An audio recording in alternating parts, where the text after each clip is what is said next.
Management Research. Hello and welcome to the Management Research podcast. I'm your host, Dr. Eugene.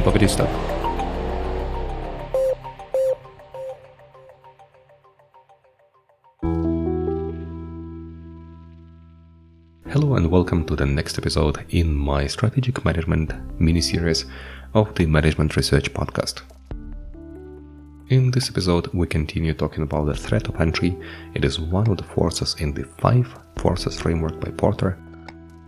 As we know from the previous episodes, there are several drivers that have impact on how easy it is to enter your market or how hard it is for other firms to enter your market and threaten you by this. Today we're going to talk about the next driver that has impact on the threat of entry, and this is the retaliation strategy or retaliation actions. Retaliation is the act of hurting someone or doing something harmful to someone because they have done or said something harmful to you. This is the definition of retaliation. Or revenge probably could be one of the synonyms for this word. If you think about the markets and if you see that there are some players and they discover that you are going to enter the market, so you are going to threaten them. In this event, the strong market players, they can try to revenge you in different other fields, or they can try to revenge you in this market niche. If you try to enter the markets and you are new to the market, you try to establish your brand, they can harm your brand, they can reduce the prices, they can agree on reducing the prices, which will lead for you to very uncompetitive situation where you will not be able to compete with the strong markets. Even if they will lose money for a short time, it will lead to you to lose the business. They can kick you off this field just by having impact on how they're going to treat you, on how the price trends are going to develop. The more aggressive the other player's response, the lower the incentives for the newcomers. And they know it. For them it is also a kind of signaling. If you enter a new market for you, the established incumbent players who are good, they can really try to reduce the prices, they can try to do different other things like legal actions and so on, in order to harm you a little bit. It may be not successful in the long term, so probably you didn't do anything illegal, and if you have sufficient of the capital, you will withstand this wave, but by this they also give the signal to the others that they should not enter the market.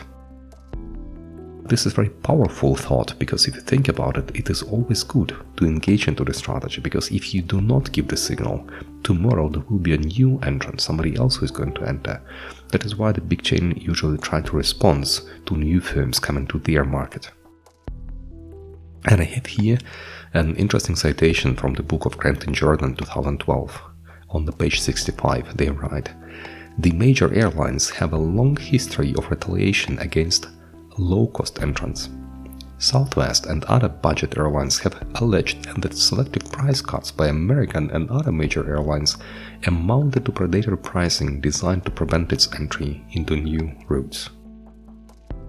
So as you see, as long as big players see that a low-cost airline is going to join one of their routes, they make selective price cuts, making joining these routes just unattractive and just revenging for those who already entered the routes, in order to make them not earn sufficient money, and also in order to signal to the others that they shouldn't do something like this. Think about your market. What is your situation? How many resources you have in order to, let's say, revenge if one of your competitors is going to enter the market? What you can do, what exactly you can do.